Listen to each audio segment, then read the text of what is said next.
हर हर महादेव। तो सबसे पहले अपन देवादिदेव महादेव शिव गुरु के चरण में प्रणाम करतनी। आदि शक्ति माँ भवानी के चरण में प्रणाम करतनी। साहब दीदी के चरणों में प्रणाम करतनी। हमार प्रणाम अपने अपने चरणों में स्वीकार करी जा। सब गुरु भाई बहन के चरण में प्रणाम करतनी। हमार प्रणाम अपने अपने चरणों में स्वीकार करी जा। तो देखी जा दीदी, रउआ सबके बीच में शिव चर्चा की कहानी लेके आइल बानी। ये कहानी एक शिष्या पे आधारित बा। एक शिष्या बहन रही, बचपन से ही अपन शिव के गुरु बनौले रही। जहाँ भी चर्चा होत रहे वहां जात रही। तो दीदी लोग वीडियो के माध्यम से ये कहानी के पूरा सुनम जा, पूरा रहस्य जानम जा।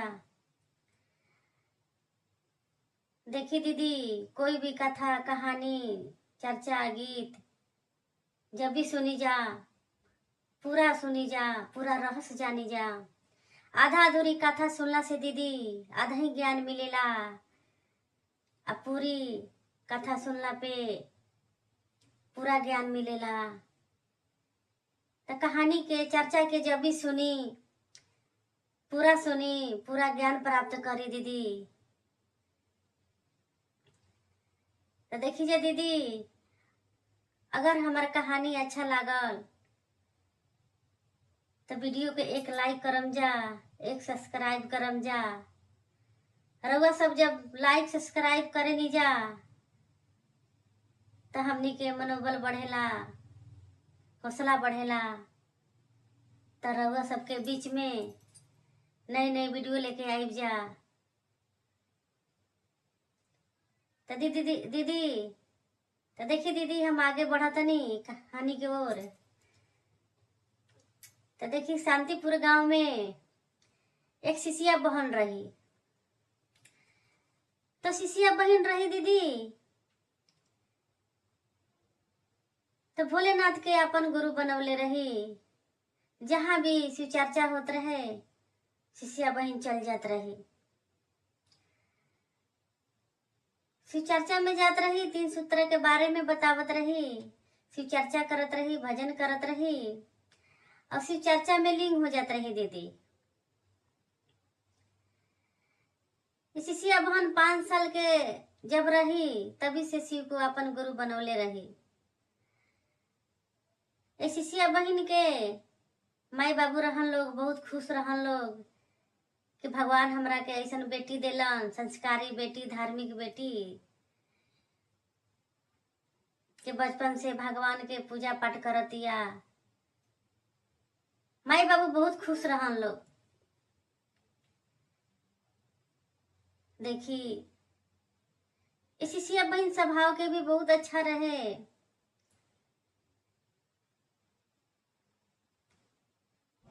ये महादेव के एक लोटा जल भी हमेशा समर्पित करत रही। सबसे पहले सुबह सुबह महादेव के जल चढ़ावत रही।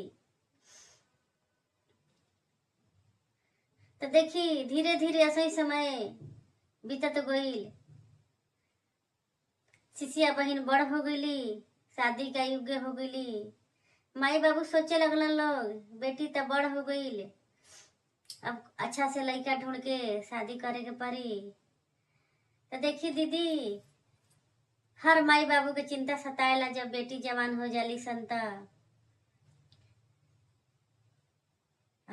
सब माई बाबू ये सोचेला कि हमार बेटी के अच्छा घर बार मिल जाए, कि हमार बेटी खुश रहे, खुशहाल रहे। तो देखी दीदी, जौन हमनी के सोचे नहीं जाऊ ना होखेला, उल्टा ही हो जाला।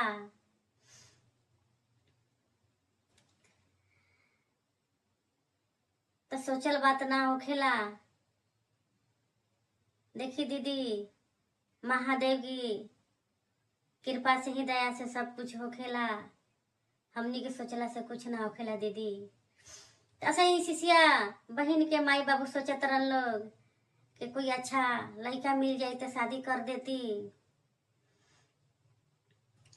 कुछ दिन के बाद अच्छा लड़का ढूंढ के सिसिया बहन के शादी कर दिलन लोग माई बाबू। वो अपना ससुराल चल गईली। ससुराल गईली तो अपन जैसे नैहर में करत रही उसे ससुराल में भी करे लगली। शिव चर्चा करस, मंदिर जास, महादेव के पे जल चढ़ावस, ये सब करत रही। तो सास ससुर बोले लागत रहन लोग कि पता ना का करतिया, तंत्र मंत्र करतिया, डाइन करतिया, पता ना का करतिया। सास कहतरी कि हमरा घर ये सब पूजा पाठ यही सब हमरा घरे ना चली। तो सिसिया बहन कहे लगली कि सासू जी हम बचपन से हम पूजा पाठ करत आइल बानी, शिव चर्चा करत आइल बानी, हम कैसे अब छोड़ दीही। तो सासू माँ कहे लगली कि अपना नैहर में करत रहू ए जी ना चली। जैसे हमनी के रहत नहीं जा वैसे तोहरो रहे के पड़ी। तो सिसिया बहन सासू माँ के बात नहीं मानत रही। अपन सुबह नहा धोवा के महादेव के मंदिर में जल लेके चल जाता रही, जहाँ भी शिव चर्चा होता चल जाता रही। अब ये सब देख के सास ससुर खूब गुस्सा करत रहन लोग। सिसिया बहन के एगो जेठानी भी रही, एक ननद भी रही। सब कोई गुस्साता कि डाइन करतिया, तंत्र मंत्र विद्या करतिया, पता ना का करतिया, कि हमनी घर में पता ना कहाँ से आ गईल। सास भी भला बुरा कहे, जेठानी भी कहे, ननद भी कहे। वो घर में कोई ना चाहत रहे सिसिया बहन के। इतना कुछ सब कोई बोलत रहे, फिर भी सिसिया बहन दुख ना मानत रही और महादेव से कहत रही, हे महादेव, जैसे हमरा के सिसिया बनवले बानी वैसे हमर ससुराल के परिवार के भी बना लेही। यही महादेव से हमेशा कहत रही। तो देखी सास ससुर हमेशा मना करत रहन लोग, मानत ना रही। तो घर से धक्का मार के निकाल देलन लोग कि जब तू शिव चर्चा कइल ना छोड़बे, मंदिर जाइल ना छोड़बे, तो तू हमरा घर से निकल जो। तो सिसिया बहन कहे लगली कि सासू माँ कहाँ जाई, जब नैहर से डोली उठेला तो एक बेटी उस ससुराल में ही आवेले, और जब ससुराल में वो बेटी के अर्थी उठेला तो शमशान में ही सीधा जाले। हम अपन घर छोड़ के हम कहीं ना जाई। जितना दुख देवे के बार सबके हमरा के दे दी, हमरा सब स्वीकार बा। तो देखी सिसिया बहन घर से नहीं निकला तरी। सास गुस्सा तरी, ससुर गुस्सा तरन, उनकर सिसिया बहन के पूरा परिवार ससुराल के लोग सब गुस्साता, वो निकलत नहीं खी।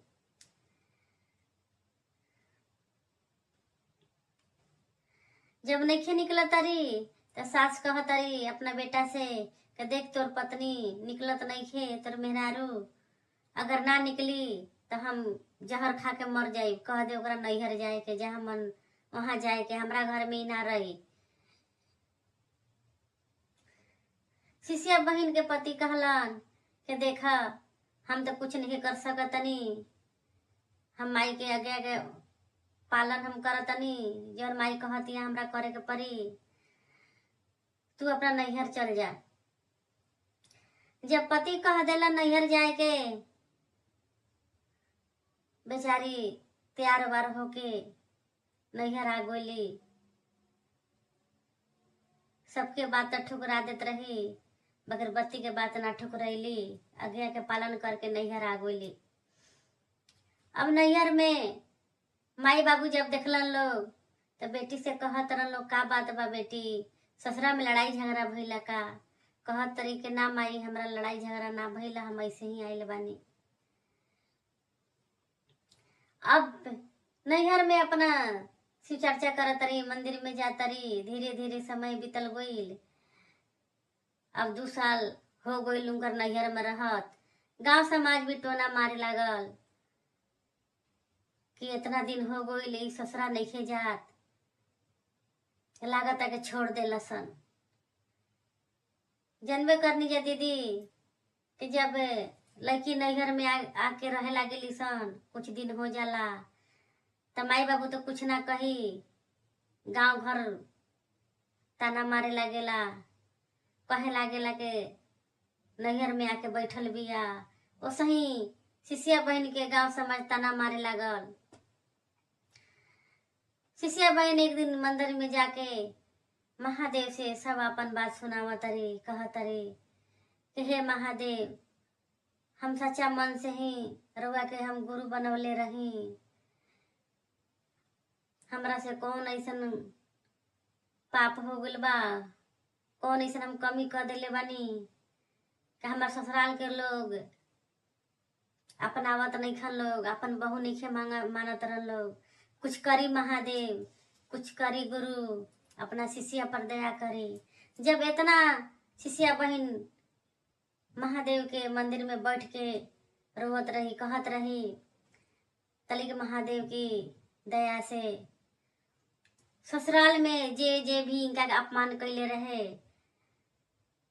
कोई के शरीर में कोढ़ निकल गईल, कोई के मुंह टेढ़ हो गईल, कोई के हाथ टेढ़ हो गईल। अब ससुराल के लोग सोचे लागल हमरा साथे का होखे लागल, पूरा शरीर में जलन होखे लागल, बेचैनी होखे लागल।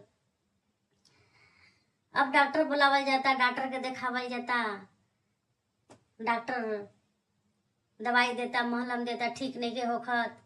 वैद्य के बुलावल जाता, वैद्य भी अपन उपचार करता, उससे ठीक नहीं के होखत। तभी ससुराल में एगो साधु आवता, कहता बिछान देही। तो उनकर पति, शिष्या बहन के पति भिक्षा लेके गइलन, तो कहत रहन साधु बाबा के हम तोनी से भिक्षा ना ले, हम तोनी के महापाप कैले बाड़ा सन, तू अपन लक्ष्मी के घर से भगैले बाड़ा सन, उ साक्षात लक्ष्मी रहे। तो तोनी के इतना बड़ा पाप काहे कैला हसन, तोनी हाथ से भिक्षा कोई नहीं खिले सकत। घर के आई लक्ष्मी के तोनी के भगा देला हसन, वो लक्ष्मी रहलिया।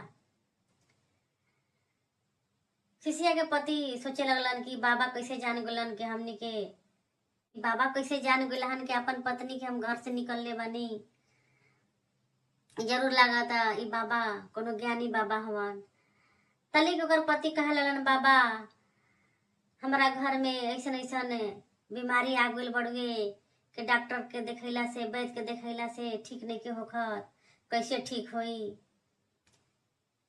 तभी साधु बाबा कहे लगलन, देख जैसे वो घर के लक्ष्मी के निकलले बाड़ा संतोनी के घर से, वो जाके ले आ,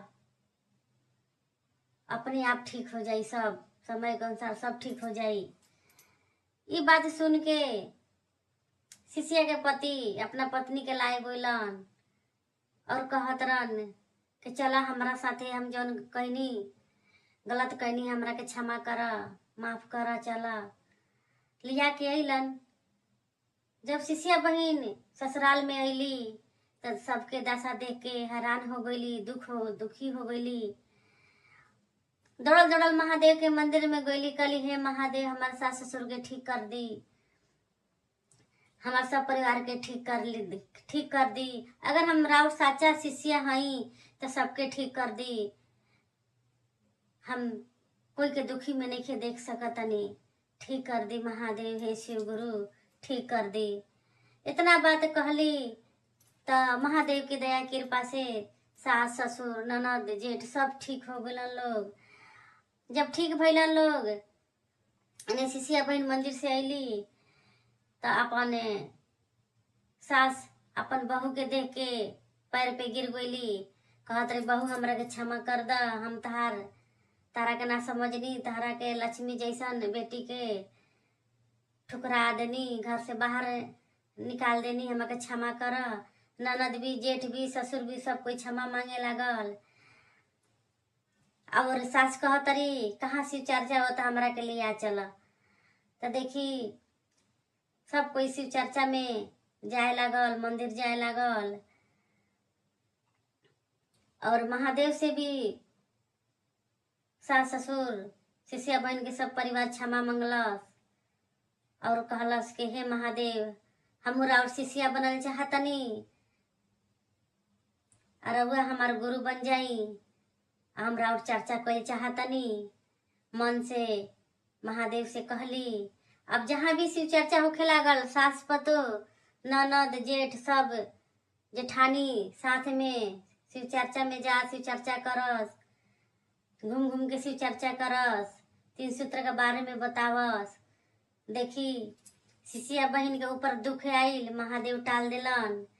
तब गुरु कभी अपना शिष्या पे दुख ना आवे देवेलन। हर दुख, हर मुसीबत के वो हल निकालेलन हमार महादेव।